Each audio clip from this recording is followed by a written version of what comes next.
그럼 이제 취득세 납세 의무자를 한번 가볼게요. 취득세 납세 의무자 그러면 여기서는 이제 가장 쉽게 생각하면 돼요.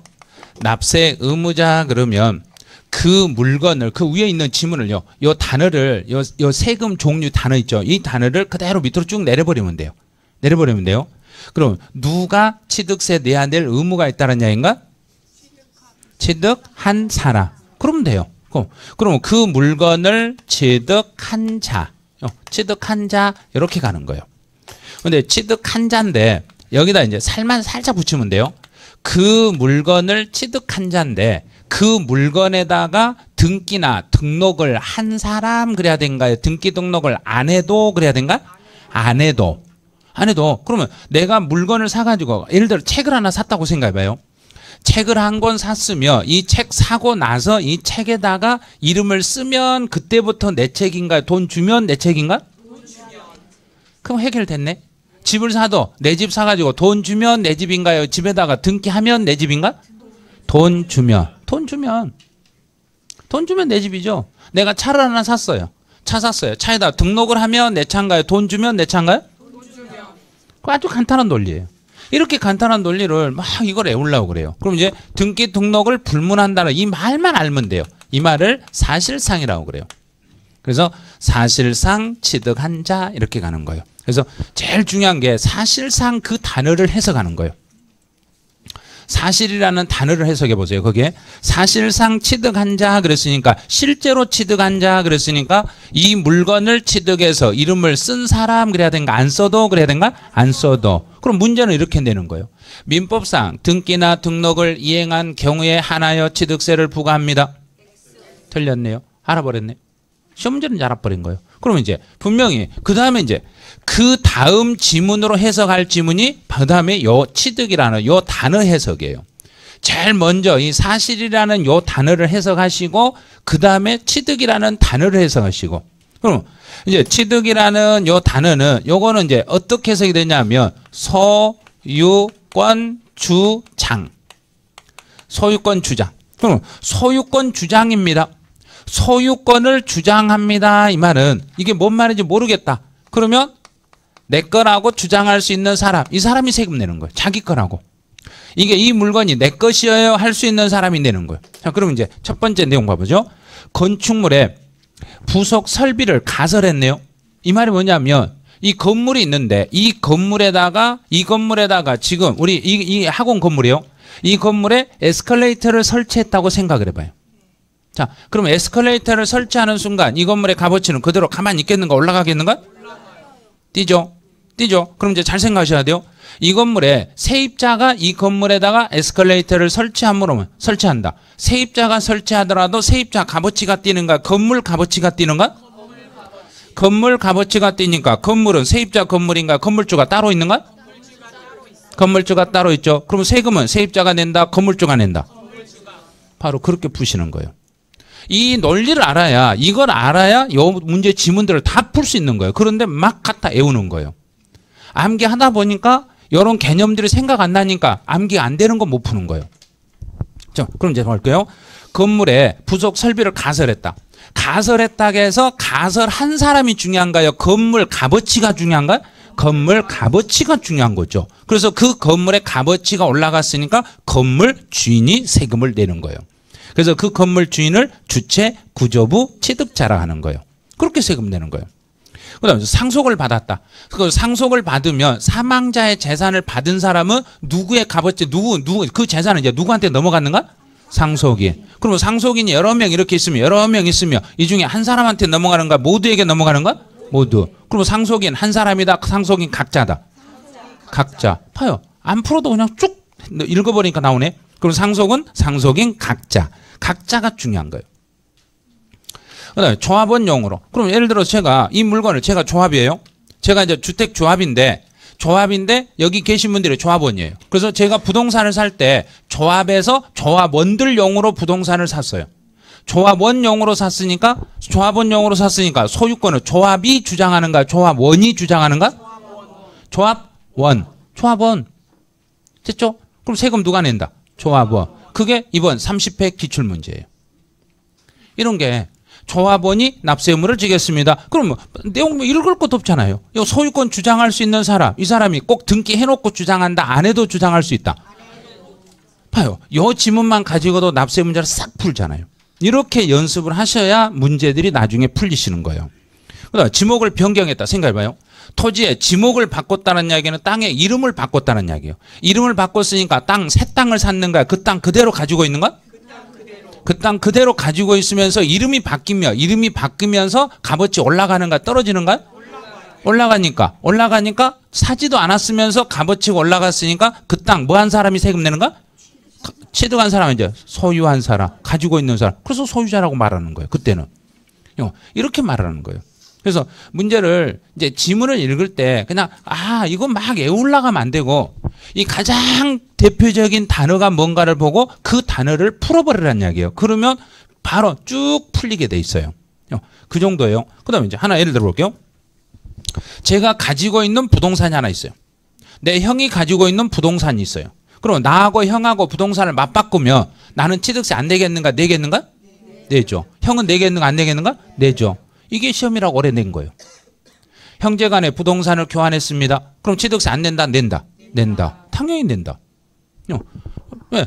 내가 형 물건을 내가 주장할 수 있고 내 것은 형이 가져갔으니까 서로 각자 세금을 내면 되겠죠. 이런 식으로. 이게 취득세 납세 의무자 내용이에요. 그다음에 등록면허세요. 등록면허세 납세 의무자로 가보세요. 등록면허세에서는 누가 낸가 보세요. 등록면허세는 분명히 제가 지 물건 이 뒤에 뭐라고 썼는가 안 썼는가? 안 썼죠. 아무것도 없죠. 아무것도 없으니까 지금 등록면허세 낸다 안 낸다? 안 낸다. 그럼 제가 여기다 이름을 써요. 자, 이름을 쓰는데 이름을 써요. 이름을 쓰는데 뭐라고 쓰냐면 예를 들어서 홍길남 하고 썼어요. 자, 그럼 세금 누구한테 물린다? 길남이한테. 그런데 실제 물건 주인은 홍길동 거예요. 그럼 홍길동이가 낸다, 홍길남이가 낸다? 홍길남. 남자 썼잖아요. 여기다 쓴 거 쓰면 낸다 했잖아요. 쓰면 이 물건의 주인이 누군지 아닌지 생각한다 안 한다? 안 한다. 그렇죠. 바로 그거예요. 등록면허세는. 그래서 등록면허세는 그게 무슨 소리냐면 실제 주인이 있더라도 그 물건에다 이름을 쓰면 이름 쓴 그 사람에게 세금을 물리는 거예요. 그걸 28회, 29회 지문 한 줄씩을 시험에 출제했던 거예요. 그런 것들을요. 이제 그 내용이 이런 내용이 어떤 거냐면 그 문제 1번 지문 1번 한번 봐보세요. 문제 1번의 1번 지문 한번 봐보세요. 자, 29회 때 나왔던 거. 등록면허세 납세 의무자는 전세권자인 갑이다 그랬죠. 그러면 전세권자가 집 주인이 되는가요? 세입자가 되는가? 그러면 만약에 제 집 아니죠. 내 집이 아닌데 내가 세입자인데 집주인 집에다가 내가 전세권 설정 등기를 하니까 이름 쓴 사람이 집주인이 썼는가 세입자가 썼는가? 세입자. 그럼 세입자가 세금 물려라 집주인에게 물려라. 세입자. 이름 쓴 사람. 그럼 이름 쓴 사람 갑 됐잖아요. 이런 걸 막 암기하시면 안 돼요. 그 다음에 이제 동그라미 5번 봐보세요. 자, 5번요. 5번에 보시면 만약 병이 갑으로부터 전세권을 이전받아 등기하는 경우라면 등록면허세 납세 의무자는 그러면 병이 갑으로부터 이전을 받아서 누구 명의로 등기를 하고 있는가? 병. 이름 쓴 사람이 누구다? 병. 그러면 이름 쓴 사람이 병이니까 세금은 누구에게 물린다? 병. 이건 납세 의무자 이거는 문제도 아니에요. 언제나 등록면허세는 무조건 뭐 한 것만 생각해라. 이름 쓴 사람만. 이름 쓴 사람. 그럼 이제 하나 예를 들어 볼게요. 제가 은행에서 대출을 받았어요. 은행에서 대출을 받으면서 내 부동산을 은행에다 잡히고 대출을 받았으면 은행이 내가 너한테 얼마 빌려줬음 하고 쓰는가요? 빌린 사람이 내가 은행 너한테 얼마 내가 받았음 하고 쓰는가요? 빌려줬음.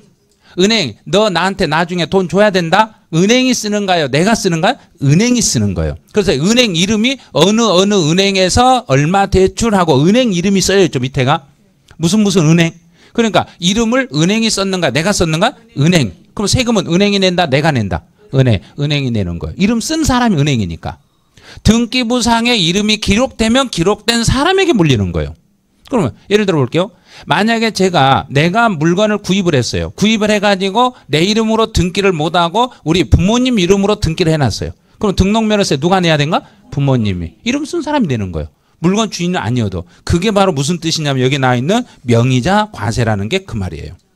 명의자 과세라는 게. 이름표 과세라는 게 그 말 뜻이에요. 그 말뜻만 알면 돼요. 이름이 있으면 그 이름만 보고 세금을 물리겠습니다. 이렇게 되는 거예요. 그럼 이제 이런 내용을 보죠. 제가 이 물건에다 제 이름을 썼어요. 자, 이름 썼어요. 이제 머리 좋으시면 금방 아실 거예요. 이름을 썼어요. 그런데 이 물건에 대해 이 물건이 잘못돼 가지고 원인 무효가 돼 가지고 무효가 돼 가지고 이 이름 쓴 이 자체를 이제 말소시켰어요. 자, 이름 쓴 자체를 지웠어요. 그럼 등록면허세 낸다 안 낸다? 자, 오늘 책을 사 가지고 책에다 이름을 썼어요. 그리고 책 환불해 주라고 돌려달라면 책값 돌려준다 안 돌려준다?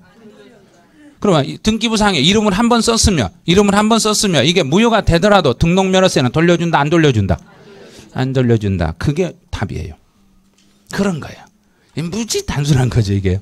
그래서 이제 시험 보기 임박했을 때 이런 소리 들으면 아, 이거 진짜 이렇게 시험에 나오면 너무 좋겠다 그럴 거예요. 근데 지금 처음 하신 분들은 아, 이거 좀 어려운데?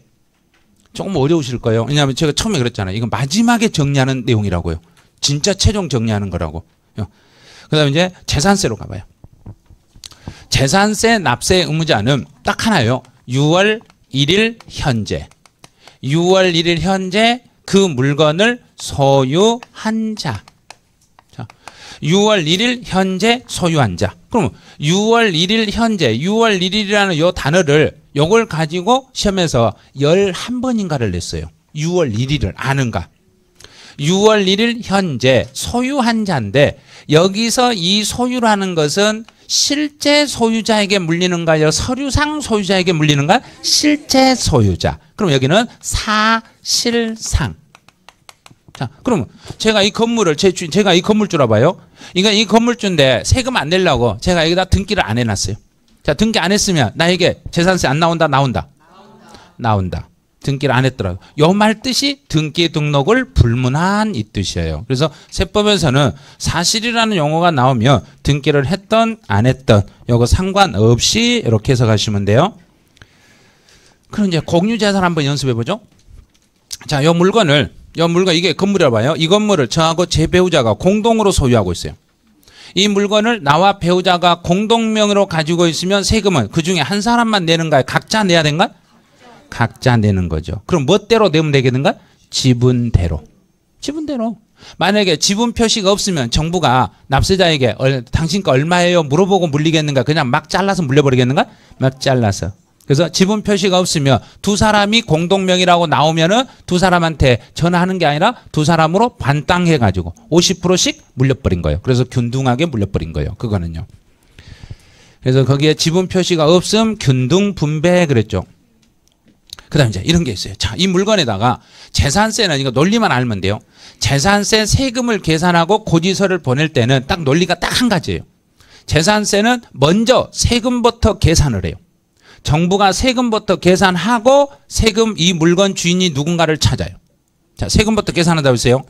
재산세는 세금을 먼저 계산해 놓고 나중에 소유자가 누구인가를 찾아요. 자, 그런데 이 세금을 계산했어요. 계산해 놓고 아무리 봐도 이게 실제 주인이 누군지 모르겠어요. 실제 주인도 모르요. 여기 서류상에 봤더니 서류상에 쓴 사람도 없어요. 공부상의 소유자도 없어요. 그러면 세금 안 받는다? 받는다? 받는다. 그래도 받는데 뭐 하고 있는 사람한테 받는다? 지금 현재 사용하고 있는 사람. 그래서 사용자가 되는 거예요. 그런 걸 시험이라고 내는 거예요. 이렇게요. 그래서 기속이 분명하지 않았다. 그럼 그건 곧 주인이 누군지 모른다. 주인이 모른다 해서 세금을 안 받는 게 아니라 그 물건을 사용하고 있는 사람에게 받겠습니다. 그 다음 이제 특이사항이 하나 있네요. 수탁자 명의로 등기된 신탁재산이 있어요. 그럼 이제 이 물건에 대한 세금을 계산해 봤어요. 자, 세금 계산해 봤어요. 계산해 봤더니 이 물건의 등기부상에 수탁자가 이름이 등기가 돼 있네요. 수탁자 이름으로 거기에 등기부상에 수탁자가 딱 기록이 돼 있어요. 그러면 세금은 고지서를 수탁자한테 전화해서 혹시 원래 주인 알고 있어요? 원래 주인 주소가 어디예요? 하고 물어보겠는가? 안 물어보겠는가? 안 물어보겠죠. 그럼 누구한테 물려버린가? 수탁자에게 바로 물리는 거예요. 그럼 수탁자 네가 내고 너는 원래 주인한테 네가 받아라. 세금은 네가 먼저 내고 나중에 원래 주인한테 받아라. 이렇게 가는 거예요. 그 다음에 이제 마지막 하나가 등기 이제 상속이에요. 자, 상속을 받았다. 그러면 이 물건을 놔두고 어떤 분이 사망하셨어요. 자, 세금 계산해 놓고 고지서를 보내려고 봤더니 이 물건 주인이 이미 사망하고 안 계셔. 그러면 사망자 명으로 보내야 된가요? 상속인들한테 보내야 된가? 상속인. 상속인에게 보낼 때는 딱 두 가지 논리가 있어요. 먼저 상속재산에 대해서 등기를 했는가 안 했는가를 판단하는 거예요. 등기를 했는가 안 했는가를 판단해가지고 등기가 돼 있으면 등기한 사람 네가 내 하고 보내는 거예요. 그런데 등기를 아무도 안 했다. 그러면 혹시 누가 낼 거예요 하고 손 들라고 그래요. 누가 낼 거예요? 그러면 손 든가 안 든가? 안 들어요. 그러면 정부가 그래 그러면 너희들 내지 말아라 그런가? 네가 내 그런가? 한 사람 지목해버린 거예요. 자, 이 중에서 한 사람을 지목해버린 거예요. 한 사람을 지목할 때 정부는 돈 받으려고 지목하겠는가? 돈 안 받으려고 지목하겠는가? 돈 받으려고. 그럼 돈 받으려고 하니까 지목당하는 사람은 돈 있는 사람이겠는가? 돈 없는 사람이겠는가? 돈 있는 사람. 그래서 상속재산을 제일 많이 가져갈 수 있는 사람, 그 사람을 지목하는 거예요. 네가 상속재산을 제일 많이 가져가니까 네가 내야지 하고 딱 지목해버린 거예요. 그런데 지분이 똑같다. 지분이 똑같은. 그러면 형제들 중에 생각해 보세요. 형제들 중에 세금을 내려고 그래요. 이렇게 쭉 이렇게 형제들이 있어요. 형제들이 있는데 제일 막내가 그냥 내가 낼게 그런가? 제일 크니까 네가 내라 그런가? 그렇죠. 그러면 지분율이 큰 자가 없으면 누구한테 타켓이 간다는 얘기인가? 나이가 제일 많은 연장자를 타켓으로 삼는 거예요. 그러면 정부는 꼼짝 못하고 연장자를 낼 수밖에 없는 거예요. 그래서 먼저 지분율이 큰 자, 없으면 연장자, 이렇게 순서가 되는 거예요. 그래서 이제 상속 등기도 없고 신고도 안 돼 있으면 주된 상속자로 가는데 이 주된 상속자의 순서를 잡을 때는 누가 1번이라는 얘기인가? 지분율이 큰 자. 그래도 안 되면 연장자, 나이가 많은 연장자 순으로 이렇게 가는 거예요. 이제 종합부동산세로 가봐요. 종합부동산세는 똑같아요. 6월 1일 현재 사실상 소유자입니다. 종합부동산세도 6월 1일 현재 사실상 소유자인데 여기서는 조심해야 돼요. 여기서는 뭘 조심하냐면 사실상 소유자인데 이 소유자가 기준 금액을 초과해서 소유한 자예요. 그럼 이제 이 금액을 알아야 돼요. 기준 금액, 이걸 28회, 29회 연속 2번 이 기준 금액을 출제했어요. 여기서는. 그럼 이제 금액을 찾아봐요. 주택인 경우는 얼마 초과 그랬는 거 보세요. 6억 초과. 그거 금액을 잘 생각하세요. 종합부동산세에서 주택과 토지를 하겠는데 주택은 6억을 넘게 가지고 있는 사람만 내는 거예요. 그래서 사실 오늘이 12월 15일이에요. 오늘까지 종부세를 내야 돼요. 근데 오늘 은행에 가서 내려고 하니까 낼 수 있는 거 없는 거? 없죠. 그럼 오늘 못 내니까 언제까지? 내일까지. 16일까지 연장되는 거. 하루 연장되는 거예요.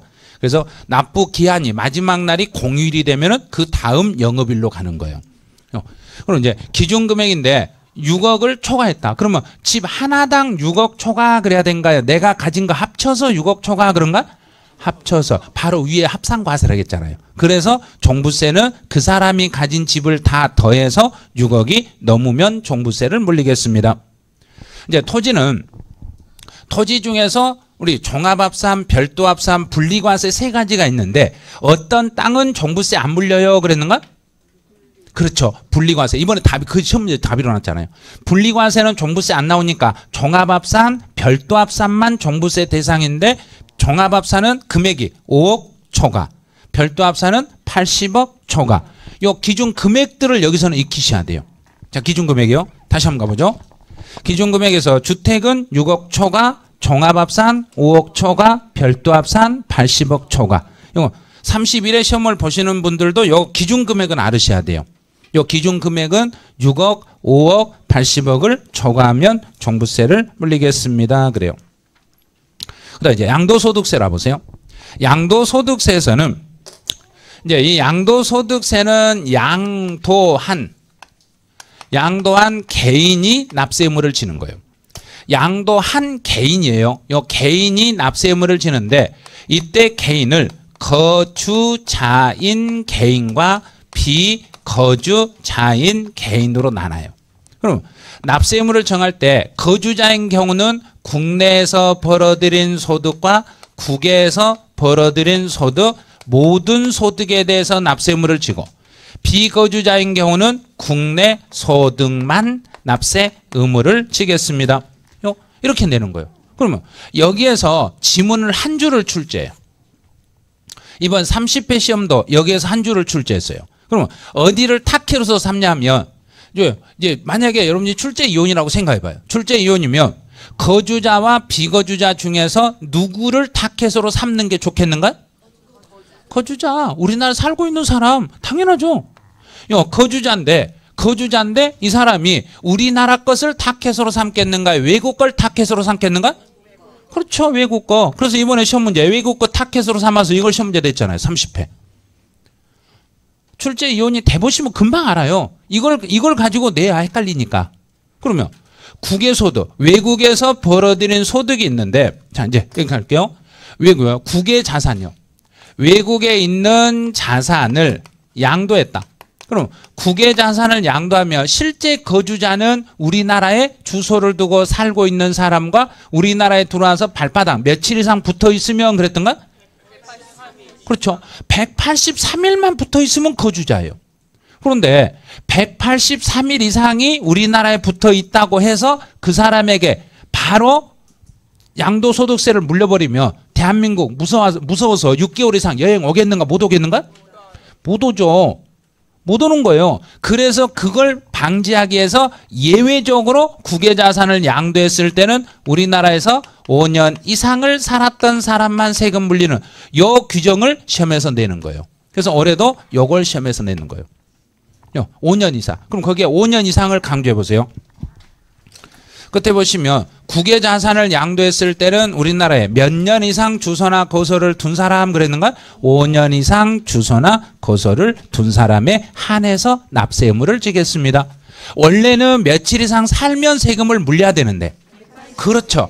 183일 이상을 살면 물리는데 그렇게 해버리면 외국인들이 우리나라에 안 오니까 그걸 방지하기 위해서 우리나라에서 5년 이상 살았던 사람에게만 국외자산 양도하면 세금 물리겠다 하고 법을 살짝 풀어준 거예요. 여기서요. 그럼 이제 이런 문제들이 어떻게 나왔는 거 보세요. 28회 때 이제 재산세 나왔던 문제가 이제 6번 문제. 6번 문제 한번 봐보세요. 재산세에서 납세 의무자에 대한 설명으로 틀린 걸 찾아봐라 그랬어요. 1번 공유재산이네요. 여러 사람이 공동으로 소유하고 있으면 공동이면 세금 계산해 놓고 지분대로 나눠주면 되죠. 그래서 그 지분 권자를 납세 의무자로. 또 소유권의 기속이 분명하지 않네요. 세금을 다 계산해 놓고 다 계산했어요. 세금 계산해 놓고 기속이 분명하지 않았으니까 누구를 그래야 된가? 사용자. 사용자를 납세 의무자로 하겠습니다. 그다음에 이제 국가 3번이네요. 여기서는 무상이라는요. 무상으로 사용하고 있으며 내가 국가의 물건을 무상으로 쓰고 있으면 국가가 소유자죠. 실제 소유자는 국가예요. 그런데 내가 국가 땅을 무상으로 쓰고 있으니까 정부는 너 공짜로 쓰는 대신에 뭐라도 내놔라 그런가? 세금이라도 내놔라. 그래서 그때는 매수 계약자 네가 내놔라 이런 거예요. 그다음 네 번째는 공부상에는 개인 명의로 돼 있어요. 서류상에는 개인 걸로 돼 있는데 알고 봤더니 이게 종중 거예요. 그런데 종중 소유물 신고하지 않았어요. 그러면 종중 거라는 걸 신고 안 했으니까 정부는 이걸 종중 거라는 걸 아는가 모르는가? 모르죠. 종중 거라는 사실을 모르니까 어쩔 수 없이 누구에게? 공부상 소유자에게 물릴 수밖에 없습니다. 그다음에 상속. 등기도 안 돼 있고 신고도 안 돼 있으니까 정부가 상속인 각자에게 물리는가? 너 한 사람한테 지목을 하는가? 한 사람 지목이니까 여기 공동상속인 각자가 아니라 주된 상속자 이렇게 가는 거죠. 주된 상속자에게 세금을 물리겠습니다. 그래서 5번 이렇게 이게 틀린 거예요. 이런 식으로. 그래서 문제 보면은 그렇게 막 어렵거나 그렇지는 않아요. 이 문제 풀 때 보면. 그래서 납세 의무자 같은 경우는 실제로 납세 의무자하고 관련된 거는 이런 식으로 문제를 풀어내시면 충분히 풀 수 있어요. 이 정도는. 이제 납세 의무자는 여기까지만 해놓으시고요. 이제 과세 표준으로 가봐요. 이제 과세 표준 같은 경우는 이 과세 표준하고 관련된 것은 요거는 이제 문제 내면 과세 표준이 무슨 뜻인지를 알으셔야 돼요. 이 과세 표준이라는 건 세금을 계산할 때, 자, 분필. 이 분필 보이죠? 이 분필 지금 문구점에 가면 얼마 주고 살 수 있겠는가? 이 정도면. 그냥 대충 말해보세요. 100원. 자, 그게 뭐란 이야기인가? 과세 표준. 금액 정하는 거.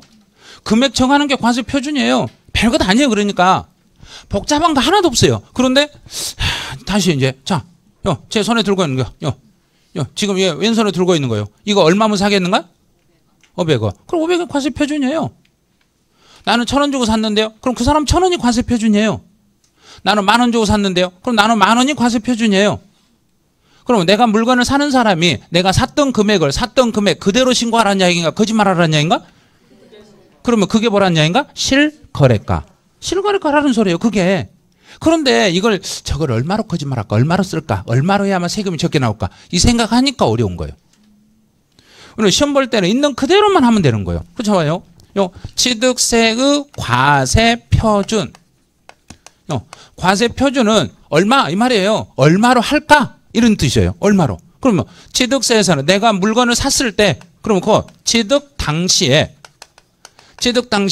그럼 취득세는 내가 알아서 그래야 된가요? 정부가 알아서 그래야 된가? 내가 샀으니까 내가 알아서 얼마 주고 샀다고 신고하면 돼요. 그러면 취득 당시에 신고한 가액을 말합니다. 그러면 여기서 신고할 때는 실제로 산 금액을 신고해야 된가요? 거짓말로 해야 된가? 실제로 산 금액. 그럼 끝났잖아요. 자, 됐어요. 이제 그러면 취득세. 그럼 이제 가보죠. 취득 당시에 신고 가액입니다. 그러면 이제 여기서 취득 당시에 내가 신고한 가액인데 신고를 할 때는 내가 이 물건을 구입할 때 들어간 돈 조금 들어갔으니까 내가 들어간 돈을 그냥 어떻게든지 저는 내 입장에서는 어떻게든지 적게 쓰려고 한가요? 많이 쓰려고 한가? 적게. 정부 입장에서는 어떻게든지 많이 받으려고 한가요? 적게 받으려고 한가요? 많이. 그러면 이 법은 정부 편에서 만들었는가요? 납세자 편에서 만들었는가? 정부 편. 납세자는 봉이에요. 세금 계산할 때 납세자는 봉이에요. 그러니까 세법은 무조건 누구 편에 서서만 해석해라. 정부. 그럼 정부 편에 서서 해석하니까 이 가액을 어떻게든지 더 많은 액수를 쓰게 만들겠는가? 적은 액수를 쓰게 만들겠는가? 많은 액수를. 그러면 그 물건을 취득하기 위해서 취득에 소요된 직접적으로 들어간 돈이든 직접 들어간 돈은 당연히 그 물건 살 때 직접 들어간 돈은 여기 써야죠. 그러면 간접적으로 들어간 돈은 여기 써야 되겠는가? 안 써도 되겠는가? 정부 입장에서는 어떻게든지 이 금액을 올리려고 한다, 낮추려고 한다. 올리려고 한다. 그러면 간접 비용도 더해라. 간접까지 더해라 이 말이에요.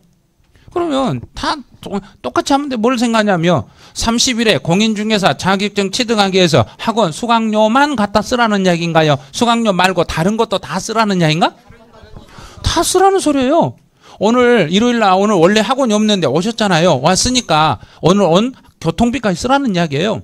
오늘 와서 점심 드시면 점심값도 쓰라는 이야기예요. 그게 이 간접 비용이에요. 그럼 그 물건 사기 위해서 이게 들어간 돈 전부를 써야 되는 거예요. 그래서 엄청난 액수를 써야 돼요.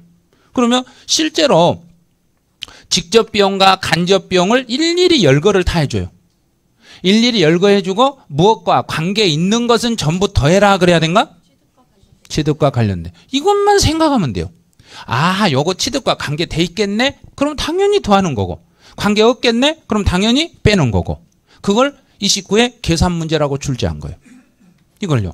이런 걸 가지고 계산 문제라고 출제. 여기가 29회 때 여기가 계산 문제로 출제됐어요. 이 부분이요. 그럼 이제 다음 연습만 배울게요.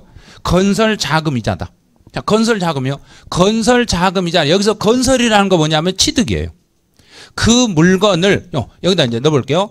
건설 자금이자. 자, 건설이라는 이 말 자체가 뭐냐면 그 물건을 취득하게 들어간 취득 자금이자예요. 그 물건을 취득하기 위한 자금이자니까 당연히 취득 가격에 들어간다 안 들어간다? 뭐가 관계 있으니까. 취득과 관계 있으니까. 뭐 너무 단순하잖아요. 이걸 아니 이게 지금 뭔 말이지? 그런 게 아니라 건설을 취득으로 바꿔치기 버리면 되는 거예요. 자, 그다음 두 번째요. 연체료와 할부이자가 있네요. 그러면 연체료와 할부이자. 그러면 여기서 할부는 무엇 하기 위해서 제가 할부했는가? 자, 취득하기 위해서. 자, 봐요. 잘 생각해 보세요. 학원비가 예를 들어서 학원비가 100만 원이다. 100만 원인데 자, 카드를 냈어요. 몇 개월을 하실래요? 시험 볼 때가 10개월이니까 10개월 할부로 해주세요. 자, 10개월 할부라면 할부 이자 안 나간다, 나간다. 통장에서 빠져나가죠, 같이요. 돈 나갈 때 이자까지 같이 나가죠. 그럼 이자는 내 통장에서 나가는가요? 다른 사람 통장에서 나가는가? 그러면 내가 할부 이자까지 부담했는가 안 했는가? 했죠. 했으니까 그것도 뭐 하기 위해서 들어간 돈이다. 취득하기 위해서. 그럼 당연히 할부 이자나 연체료는 취득가액에 포함해야 된다, 안 해야 된다? 당연히 해야 되겠죠. 논리 아무 관계도 없는 거예요. 그런데 할부 이자나 연체료가 나갈 때 혹시 법인들은 장부상에서 기록되면 장부를 확인하면 돼요. 법인은 장부상에 할부 이자가 기록이 되겠는가 안 되겠는가? 되죠. 그런데 개인들이 장부를 쓸 때는 할부 이자나 연체료 같은 거 쓸 때 할부 이자라고 나눠서 쓰는가요? 전체 금액으로 써버린가? 전체 금액. 그리고 개인들이 우리 가계부를 쓸 때 내가 할부금 얼마 나갔다. 그럼 거기 할부금 얼마, 이자 얼마 따로따로 구분되는가 안 되는가? 안 되죠. 그러면 계약서 쓸 때 우리 이거 뭐 쓸 때 보면 가계부 쓸 때 보면 금액 얼마 이렇게 써놓잖아요. 그럼 할부이자 따로 구분했다 안 했다? 안 했다. 그럼 정부가 이거 얼마인지 구체적으로 안다 모른다? 모른다. 그래서 누구는 개인은 포함한다 제외한다? 제외한다. 간단한 논리예요. 아무런 논리도 아닌데 이걸 막 외워요. 이게 실제로 이건 암기하는 게 아니에요. 그래서 연체이자나 할부이자는 법인 같은 경우는 이게 법인이라는 이야기예요. 법인은 장부상에서 확인이 되기 때문에 법인은 할부금하고 이자하고를 따로 표시해서 다 기록하게 돼 있어요. 그래서 법인들은 장부에서 확인이 되니까 당연히 취득가액에 포함시켜서 세금을 계산하지만 개인 같은 경우는 할부이자를 따로 구분을 안 해요. 그러다 보니까 얼마가 할부이자인지 구체적으로 몰라요. 그래서 개인 같은 경우는 제외를 시키겠습니다. 이렇게 가는 거예요. 바로 밑에 보시면 이제 공인중개사에게 지급한 중개보수가 있네요. 이게 중개보수. 이 부분은 이번 이제 31회 시험 문제라고 보고 준비를 하시면 돼요. 중개보수는 올해 이제 이번 연도에 법은 개정이 됐는데 시험에 출제 안 했어요. 왜 안 했냐면 29회 때 계산 문제로 이미 이쪽을 출제해버렸기 때문에 30회 때는 안 낸 거예요. 그러면 31회 때는 이론 문제로 이걸 출제하는 거예요. 제일 중요한 내용이니까. 그래서 중개보수 같은 경우는 자, 법인들이 중개보수를 주면 원칙이요. 법인들은 중개보수를 주면 장부상에 얼마 줬다고 표시 정확하게 한가 안 한가요? 해야죠. 해야죠. 그러면 너는 포함이에요. 그러면 법인은 포함이란 이야기예요. 그런데 개인들은 중개보수를 줄 때 우리 계약서를 쓸 때 계약서상에 중개보수 얼마라고 계약서에 표시하는가 안 하는가? 안 하죠. 계약서상에 중개보수 얼마라고 쓰진 않죠. 전체 금액 얼마만 써놓고 중개보수 얼마라고는 안 써요. 그래서 개인들이 부담한 중개보수는 너는 제외시켜드리겠습니다. 법에서 이 규정이에요. 그러면 이게 예외 규정이기 때문에 이걸 출제할 수밖에 없는 거예요. 이게 원리 원칙으로 본다면 개인들이 부담한 중개보수도 포함해야 돼요. 그런데 예외적으로 중개보수는 취득가액 계산해서 빼드리겠습니다. 이렇게 예외 규정을 뒀던 거예요. 그것도 올해부터 2019년부터 그랬어요. 그러면 2020년 시험에서는 이걸 출제할 수밖에 없다는 이야기예요. 이렇게 잡아내시면 돼요. 그다음 이제 등록면허세로 가봐. 이제 등록면허세에서는 무엇 하면 세금 물려라 그랬는가? 등록하면. 그러면 여기다 등록 당시 이렇게 가는 거예요. 등록 당시. 등록을 할 때 내가 알아서 세금 계산 신고해 줘야 된가? 정부가 알아서 해 줘야 된가? 내가 알아서 하는 거죠. 등록 당시에 본인이 신고한 가액으로 가겠습니다. 자기가 알아서 신고한 거예요. 자, 신고를요. 그럼 이제 여기서 신고할 때 어떻게 한 거 보죠? 자, 이제 지상권부터 가봐요. 지상권 그러면 지가 뭐란 말인가? 땅만 생각하세요. 지상권 그럼 땅이니까 그 땅의 가격. 그럼 부동산 가격 됐죠? 그 땅의 가격, 그 부동산 가격. 그다음에 가등기. 여기서 가는 임시요. 그러면 가등기는 임시니까 임시로 등기하더라도 그 부동산 가격이 돼요. 그래서 그 부동산 가격. 만약에 가등기를 담보에 대한 가등기를 하면 담보니까 뭐가 되는가? 채권. 그래서 채권 금액이 되는 거예요. 그래서 부동산 가격 또는 채권 금액으로 갑니다. 그다음에 저당권이나 경매 신청이나 가압류나 가처분 요 네 가지는 무엇 하려고 요 행위를 하는가 생각해 보세요. 뭐 하려고 하는가? 돈 주려고 하는가? 받으려고 하는가? 받으려고. 그렇죠. 그럼 돈 받으려고 하니까 받을 사람에게 세금을 물리는가요? 줄 사람에게 물리는가? 받을 사람에게 물리죠. 그럼 받을 금액이 뭐가 되는가? 채권 금액이 되는 거예요. 그래서 채권 금액만큼을 기준으로 삼아서 물리는 거예요. 그다음 이제 전세권. 전세권 설정할 때는 세입자가 하는가요? 집주인이 하는가? 세입자가. 세입자가 하죠. 세입자가 집주인한테 뭐 받으려고 하는가? 뭔 돈? 전세금. 그럼 전세 금액을 기준으로 세금 물리는 거예요. 그래서 전세 금액이 되는 거예요. 그럼 이제 시험 문제를 낼 때는 임차권만 시험에 내는 거예요. 임차권만. 그럼 임차권만 내니까 좀 진하게 났잖아요. 임차권은 이거는 임차권은 우리가 상가 임차라고 생각해 봐요. 그러면 임차 보증금을 받으려고 하는 게 맞아요. 그런데도 법에는 월 임대차 금액으로 표시가 돼 있어요. 그게 예외로 그렇게 돼 있어요. 그래서 그걸 내는 거예요. 그럼 시험 문제 낼 때마다 뭐라고 내냐면 임차 보증금 이렇게 내요. 그럼 그건 틀렸잖아요. 임차 보증금이 아니라 월 임대차 금액을 기준으로 합니다. 자, 그럼 이제 등록면허 체결됐어요. 이제 재산세로 가봐요. 재산세를 어느 날 가지고 있으면 그랬는가? 6월 1일. 6월 1일 현재. 재산세라는 것은 우리가 직접 계산하는가? 정부에서 계산해 주는가? 정부에서 계산해 주죠. 그럼 정부가 계산해 주니까 6월 1일 현재의 시가 표준액으로 갑니다. 시가 표준액으로 가요. 그럼 6월 1일 현재 시가 표준액인데 여기서 이 시가 표준액은 정부가 우리 개인들하고 상의한 금액인가요? 정부가 정한 금액인가? 그렇죠. 정부가 정한 금액이죠. 그런데 분명히 제가 재산세 계산할 때는 세금부터 계산한다. 납세자, 소유자부터 찾는다. 세금부터 찾는다. 세금부터 계산하죠. 세금부터 계산했으니까 이 시가 표준액은 그 물건의 주인이 법인이건 개인이건 고려한다? 고려하지 않는다. 고려하지 않는다. 고려하지 않으니까 문제에서 첫 번째 나오는 게 이거예요. 개인 법인 소유를 불문합니다. 이걸 가지고 문제를 내는 거예요. 그러면 법인이 소유한다고 해서 법인은 장부가액으로 간다 안 간다? 안 간다. 봐요. 소유자가 누군지를 먼저 생각하면 안 돼요. 이 건물이 만약에 이 건물을 개인이 소유하고 있으면 가격을 무슨 가격을 기준으로 매기는 거고 시가 표준에 만약에 이 건물을 법인이 소유하고 있으면 무슨 금액을 기준으로 매기는 거고 시가 표준에 무조건 시가 표준에 소유자는 따지면 안 되니까 먼저 세금부터 계산하니까 정부가 세금을 계산할 때는 무엇을 기준으로 세금을 먼저 계산하고 시가 표준액으로 계산하고 시가 표준액으로 먼저 계산하니까 개인 법인 소유를 묻지 않습니다. 그게 첫 번째 기준이에요. 개인 법인 소유를 불문하겠습니다. 그래요. 두 번째 줄에 나왔잖아요. 개인 법인 소유에 관계없이 시가 표준액으로 갑니다. 그 다음에 하나 더 이제 그러면 만약에 제가 이제 그 땅이나 그 주택이나 건물의 가격이 얼마라는 걸 사실 가격을 확인했어요. 사실상 가액이 확인이 됐어요. 그러면 이 사실 가격을 확인해 가지고 이것밖에 안 되는데 왜 너희들은 이렇게 매기니? 시가 표준액으로 이렇게 계산하는데 안 된다. 내가 사실상 가격을 확인해 봤더니 이것보다 훨씬 저렴한데 이것보다 저렴하니까 내가 입증을 하면 입증된 가격을 해준다 안 해준다? 절대 안 해주죠.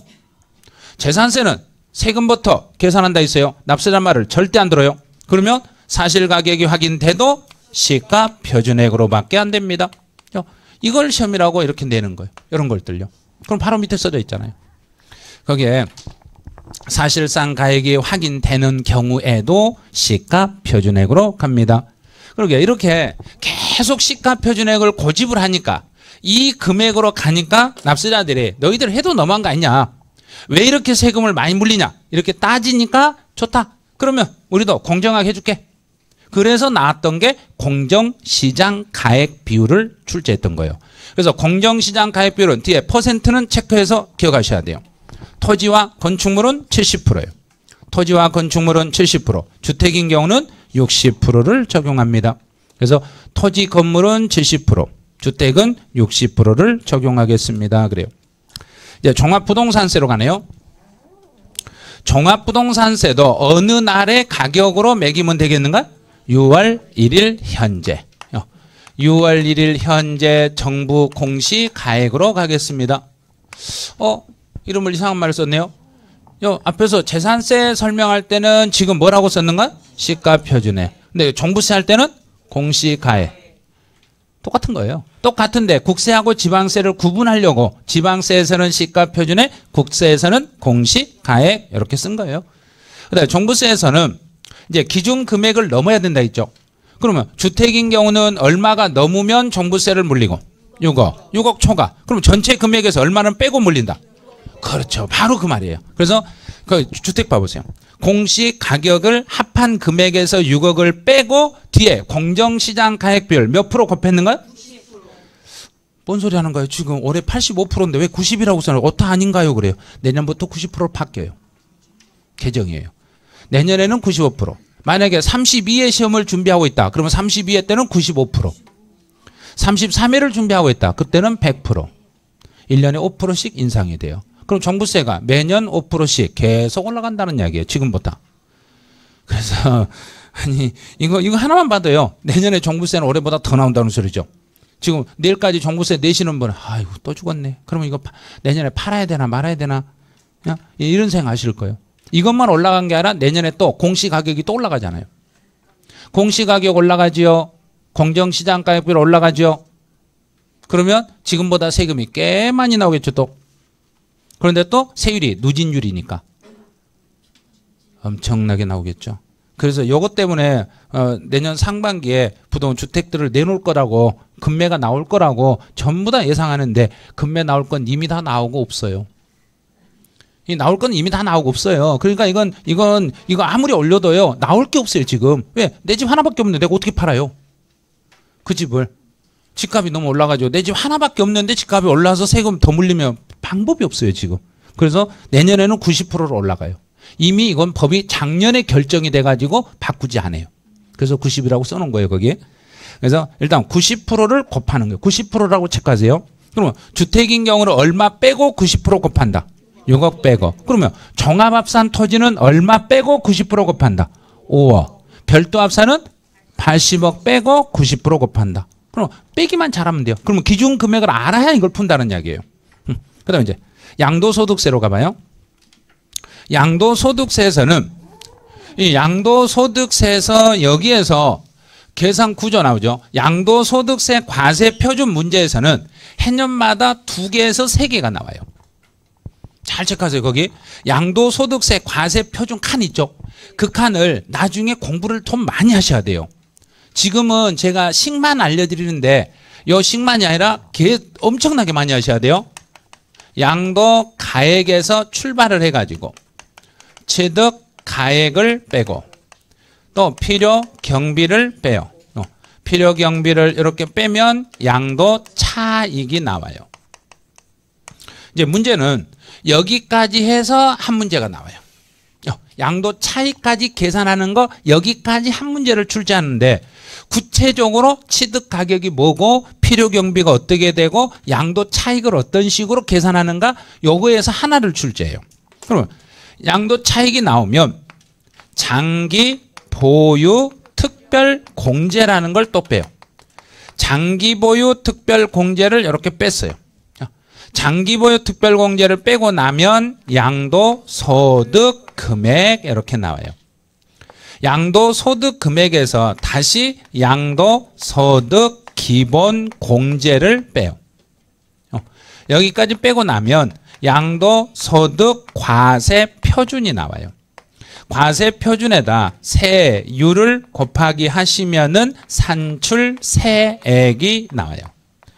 이 과정에서 여기에서 이 부분에서요. 이렇게 해가지고 또 한 문제가 나와요. 이렇게 해서. 그러면 이 위에서 한 문제, 여기서 한 문제 이렇게 2개가 나와요. 그런데 여기를 이 중간을 다시 이렇게 싸잡아서 하나 더 나올 때 있어요. 그래서 2개에서 3개는 고정으로 나오는데 이번 30회 시험에서는 여기를 출제했어요. 세율을 출제했는데 이 세율이 모두 정답 처리가 돼버렸어요. 왜 모두 정답 처리가 됐냐면 자료 제시가 불분명했다. 그래서 세율이 모두 정답 처리됐어요. 그러면 31회 시험에서 세율은 절대로 안 낸다는 이야기예요. 이걸 이 자료 제시를 한다면 자료 제시를 하려면은 한 면을 다 줘야 돼요. 어마어마하게 많은 자료를 제시해 줘야만 완벽한 문제가 돼요, 이제는. 그러니까 세율 문제, 여기서 세율은 이제 시험에 못 내는 거예요. 그러면 나올 수 있는 게 여기밖에 못 내요. 이렇게요. 장기보유 특별공제와 양도소득 기본공제 이 내용을 가지고 문제를 낼 수밖에 없는 거예요. 그래서 여기는 계산 구조는 양도소득세에서 이 부분은 별도로 공부를 좀 하셔야 돼요. 나중에 이 계산 구조에서 따로따로요. 세부 항목 전체를 나중에 공부를 따로 하셔야 돼요. 여기는 지금 시간을 이것만 설명하는 것도 한 4시간 걸려요. 그러니까 이쪽은 따로 설명을 좀 못 해드리니까 나중에 혹시 양도소득세 배울 때 이쪽 배우실 때 조금 더 신경 써서 좀 배워주시기 바라네요. 이쪽은. 그럼 이제 여기까지 해가지고 이제 여기까지 해서 이제 과세 표준 지문을 이제 출제하는 걸 알려드렸어요. 그럼 과세 표준은 주로 지문이 하나씩 문제가 나올 때는 취득세 내용하고 양도소득세하고 재산세를 타켓으로 삼아요. 그런데 재산세는 아주 쉬워요. 풀 수 있어요. 근데 양도소득세가 제일 어려워요. 과세 표준 쪽은. 그래서 양도소득세의 과세 표준은 집중적으로 공부를 좀 더 하셔야 돼요. 이제 세율 쪽으로 가봐요. 이 세율은 해년마다 한 3문제 정도 출제가 돼요. 그래서 이번 이제 30회 시험에서는 세율이 어디 나왔냐면 취득세 한 문제, 재산세 한 문제, 양도소득세 한 문제 해서 3문제를 출제했어요. 세율 문제는. 근데 이 세율 문제는 해년마다 이렇게 3개씩 나오는데 어쩔 때는 아예 안 나올 수도 있어요. 29회 때는 세율 문제가 한 문제도 안 나왔어요. 그러니까 30회 때는 딱 3개 나올 거라고 예상했는데 나왔어요. 근데 세율은 암기만 율만 암기하면 돼요. 그래서 이제 거기에 세율 취득세 세율부터 가보세요. 취득세는 이렇게 암기하시면 돼요. 농지하고 농지가 아닌 것을 이렇게 따로 이렇게 암기하셔야 돼요. 그럼 이제 거기다 농지하고 농지 이외를 구분해 놨죠. 첫 번째로 유상. 유상으로 농지를 유상으로 취득하면 이게 3%예요. 농지가 아니면 4%예요. 이번 시험에서 정답은 이게 정답이었어요. 어떻게 나왔냐면 이제 보여드릴게요. 여기 나왔죠. 7번 문제요. 취득세 표준세율이 가장 높은 것은 그랬어요. 세율 중에 취득세 세율이 가장 높은 걸 찾아라 그랬어요. 그럼 이제 세율을 쭉 보니까 지금 본 게 여기네요. 5번 유상 거래를 원인으로 농지를 취득했습니다. 농지를 유상으로 취득하면 방금 몇 프로 그랬는가? 3%. 요게 3%예요. 자, 요게 3%예요. 됐죠? 그럼 이제 다른 거 이제 찾아보죠. 그다음 이제 두 번째로 봐야 될 게 상속. 자, 상속이에요. 농지를 상속을 받으면 2.3%, 농지가 아니면 2.8%. 자, 그러면 이제 이거 찾아요. 찾아보죠. 1번요. 상속으로 건물, 주택이 아니라 있어요. 건물을 상속을 받았으니까 상속으로 취득했으니까 몇 프로 그래야 된가? 자, 다시요. 봐요. 농지가 아니죠. 농지가 아닌 것을 상속을 받았어요. 그러면 2.8%. 그냥 2.8. 여기는 2.8% 이렇게 적으시면 돼요. 이렇게.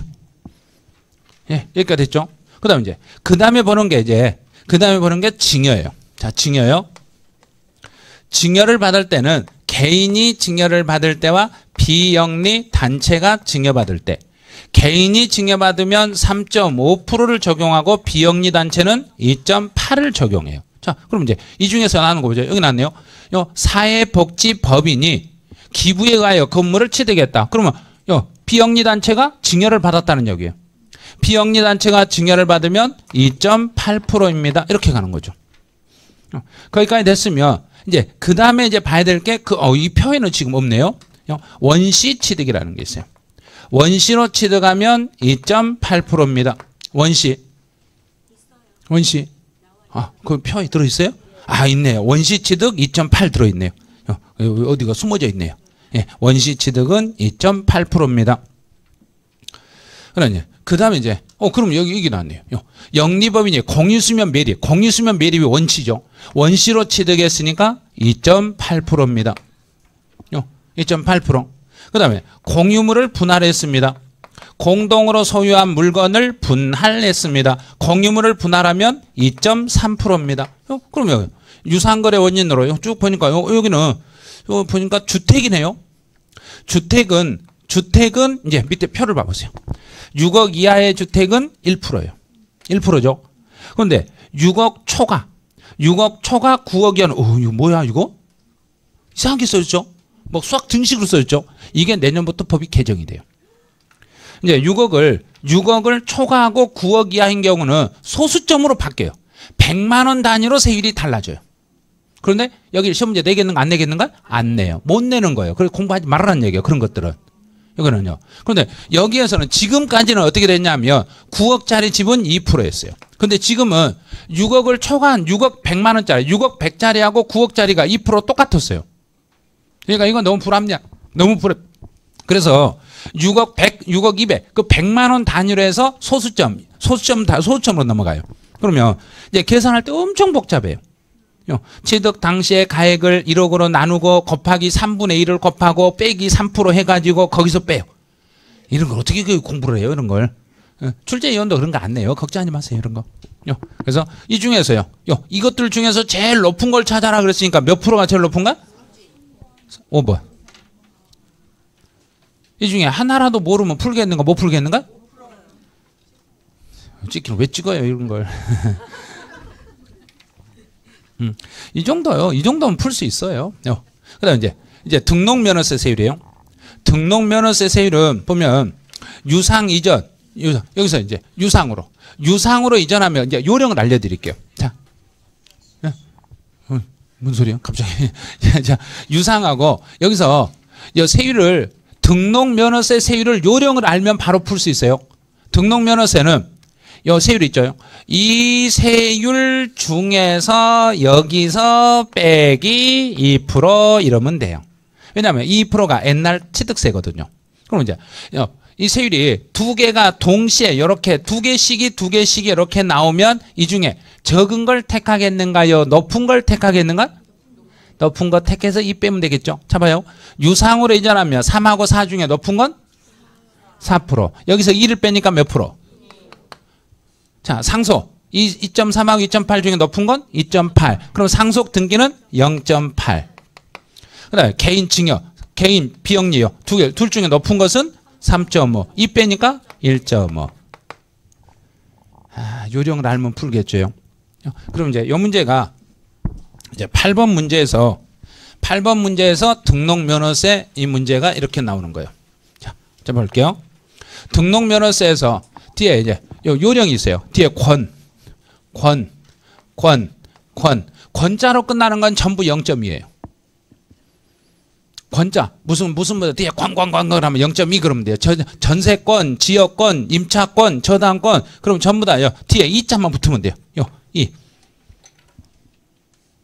자, 그럼 됐죠. 그다음에 이제 상속으로 그랬어요. 상속을 받으면 0.8 됐죠. 그러면 이렇게 풀어놓고 보니까 답이 없네. 이거 어떻게? 그러고 나고 그럼 이제 과세 표준을 보는 거예요. 전세권은 전세금액, 지역권은 여역지가액, 임차권은 임차 보증금. 너 틀렸네. 앞에서 그랬잖아요. 임차권은 뭘로 해라 그랬는가? 월 임대차 금액. 문제 출제예요. 봐보세요. 자, 문제 출제 뭐라고 돼 있는가? 표준 세율로 틀린 걸 찾으라. 세율 틀린 걸 찾아라 해놓고 지문은 과세 표준을 답으로 내는 거예요. 출제는 진짜 야비한 사람이에요. 문제를 이렇게 냈어야 돼요. 과세 표준 및 세율로 틀린 걸 찾아라. 이랬어야 돼요. 과세 표준을 바꿔버리면 안 되는 거예요. 세율을 틀린 걸 찾으라 했잖아요. 그러면서 과세 표준을 바꿔치게 버린 거예요. 그러니까 출제요를 믿으면 안 된다는 이야기예요. 지문을 쭉 읽으면서 세율을 다 보니까 세율 다 맞네? 세율 다 맞네? 그럼 얼른 앞에 걸 얼른 읽어보셔야 돼요. 저당권은 내가 돈 받으려고 잡고 있으니까 저당권은 채권 금액, 임차권은 월 임대차 금액, 지역권은 요역지가액, 그 다음에 전세권은 전세 금액, 상속으로 부동산이 넘어왔으니까 부동산 가액. 이렇게 문제를 푸는 거예요. 자, 그 다음에 이제 재산세 문제네요. 재산세에서 재산세 이제 세율로 가봐요. 재산세 세율에서는 이제 여기서는 이제 토지, 건축물, 주택 요 세율들이 이렇게 나와요. 그럼 토지는 종합합산 토지와 별도합산 토지와 분리과세 토지 세 가지로 나눠요. 근데 종합합산 토지와 별도는 요거는 합산이니까 세율이 0.2에서 0.5가 돼요. 별도는 조금 낮아지니까 0.2에서 0.4가 돼요. 이거는 공부 좀 하셔야 돼요. 이런 것들은. 근데 분리과세에서는 생산적으로 쓰는 게 있고 사치로 쓰는 게 있어요. 그러면 생산하면 저율 분리과세로 가고 사치하면 고율 분리과세로 가요. 이것만 가지고 이제 한번 풀어볼게요. 자, 볼게요. 9번 문제는 이번 이제 30회 기출문제인데 재산세 표준세율이 초과 누진세율로 되어 있는 것을 찾아라. 초과 누진세율로 되어 있는 걸 찾아라 그랬어요. 초과 누진세율. 그러면 초과 누진세율을 찾아라 그랬으니까 볼게요. 별도합산은 0.2에서 0.4의 초과 누진세율. 분리과세들은 전부 비례세율이에요. 분리과세는. 이건 초과 누진세율 아니에요? 이렇게 되는 거예요. 그럼 이제 토지에서는 기억이 초과 누진세율. 그럼 이 중에서 기억 들어가는 거 요 색 중에 하나가 답이란 이야기예요. 이런 식으로. 그다음 이제 디귿은 건축물이네요. 근데 요령이 안 사람이 있어요. 건축물은 무조건 비례세율이에요. 건축물은 누진세율이 절대로 안 나와요.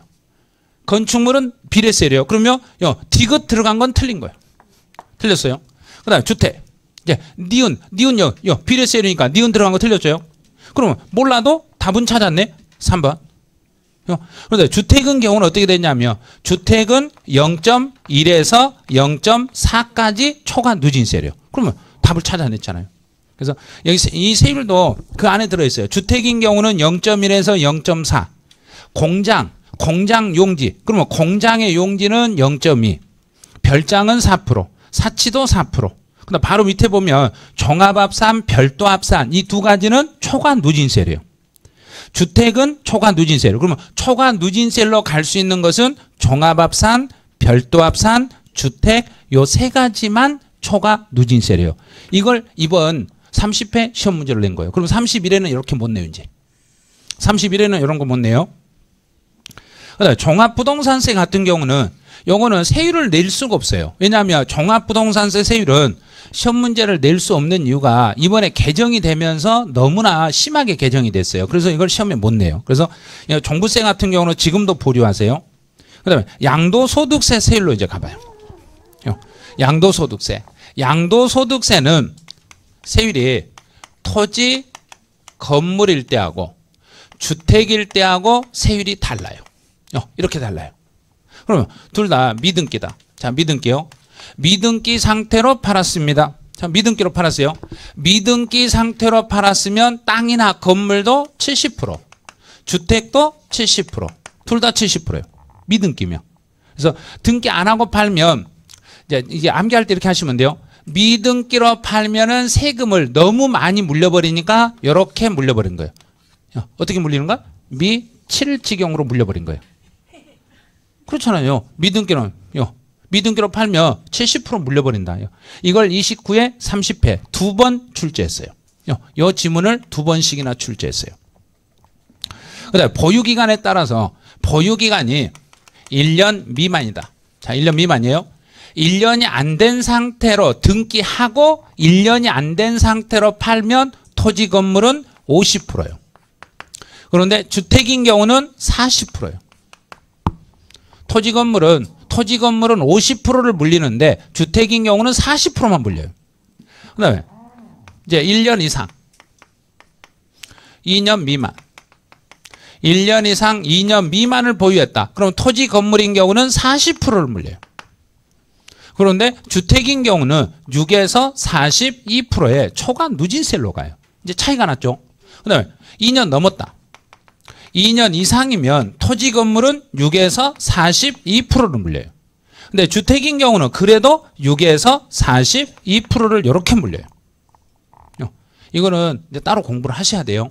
이건 세율은 나중에 다시 계속 암기를 하셔야 이것들이 풀려요. 그래서 세율은 이 표 안에 있는 거 그 세율 쪽을 쭉 연결하면서 계속 익혀야 돼요. 그래서 이 세율은 모대도 3개 정도로 나올 거라고 생각하고 계속 공부를 하셔야 돼요. 세율 쪽에서는. 그럼 이제 이번에 이제 10번 문제에서 양도소득세 이 문제가 모두 정답 처리가 됐어요. 이 문제가 모두 정답 처리가 됐는데 거주자가 국내에 있는 자산을 양도한 경우에 여기서 자산에 대한 여기 자산에 대한 구체적인 자료를 제시하지 않았다. 그래서 모두 정답 처리한 거예요. 이렇게 문제를 만약에 이런 문제가 모두 정답 처리되면 31회부터는 낼 문제가 하나도 없어요. 이렇게 냈는데 이 자산의 내용이 분명하지 않아 가지고 정답 처리를 다 해주겠다. 그건 너무 심한 거예요. 이건 실제로 오류가 아니에요. 오류가 아닌데 모두 정답 처리가 된 거예요. 지금. 그래서 이런 경우에 적용되는 세율로 틀린 걸 찾아라. 그럼 보유기간 1년 이상 2년 미만인 등기된 상업용 건물. 이 자산을 건물이라고 주어졌잖아요. 건물은 1년에서 2년 사이니까 몇 프로? 40% 해결했잖아요. 또 보유 1년 미만 조합원 입주권. 이건 주택이거든요. 1년이 안 되면 안 된 주택은 1년이 안 됐으니까 40%. 됐죠? 그다음에 이 지문은 모르겠어요. 잠깐 보류.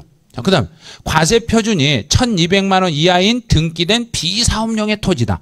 비사업용의 토지는 일반적인 토지보다 10%씩을 더 물려요. 그러면 1,200만 원이니까 원래는 6%인데 10%를 더 물리니까 100분의 16. 그래서 6%가 아니라 16%가 되는 거예요. 그다음 미등기 건물이니까 몇 프로? 70%. 그러면 이제 봐야죠. 조정 대상 지역 공고가 있는 날 이전에 공고되기 전에 입주자로 선정된 지위를 양도했다. 사실 여기에 이상이 있었거든요. 요게 입주자로 선정된 지위를 양도하기 위하여 매매계약을 체결하고 계약금을 지급받은 사실이 증명 서류에 의해서 확인되는 경우는 여기는 공고가 있는 날 전이니까 이걸 적용하면 안 돼요. 전에는 공고가 나기 전에는 요 지문이 보유 기간에 따라서 세율이 달라지는 거예요.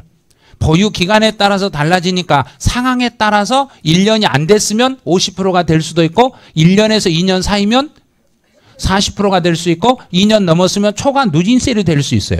그래서 이 지문을 잘못 출제한 거예요. 이게 정답이 아니에요. 그러니까 복수정답, 가답안에서는 이게 답으로 나왔어요. 그래서 제가 가답안 설명하면서 이건 답 아닌데 왜 답을 했는지 모르겠다. 이게 답이 안 되면 답이 없다. 이게 답이 아니면 답이 없다. 그래서 여기 이전이라는 말을 잘못 썼다. 이전이라고 써가지고 잘못했다. 만약에 조정 대상 지역 공고 난 이후라고 해놓고 여기다 40이라고 했어야 되는데 이걸 공고 나기 전이라고 했으니까 50이 될 수도 있고 40이 될 수도 있고 초과 누진세율이 될 수도 있으니까 이 자료 불분명하다. 이거 불분명하다고 알려드렸어요. 그랬더니 요건 답이 안 된다. 그래서 요거하고 2번인가 요 지문하고를 4번이네요. 4번. 요 지문하고 두 개가 이상하다 막 이야기를 하셨어요. 그런데 요게 사실은 답인데 이게 답이 안 되니까 자료가 불분명하니까 요게 답이 안 돼요. 그래서 실제로는 답이 없는 걸로 된 거예요. 모두 정답이 아니라 답이 없는 거예요. 답이 없으니까 모두 정답 처리해 드린 거예요. 그래서 그런 거예요. 이게요.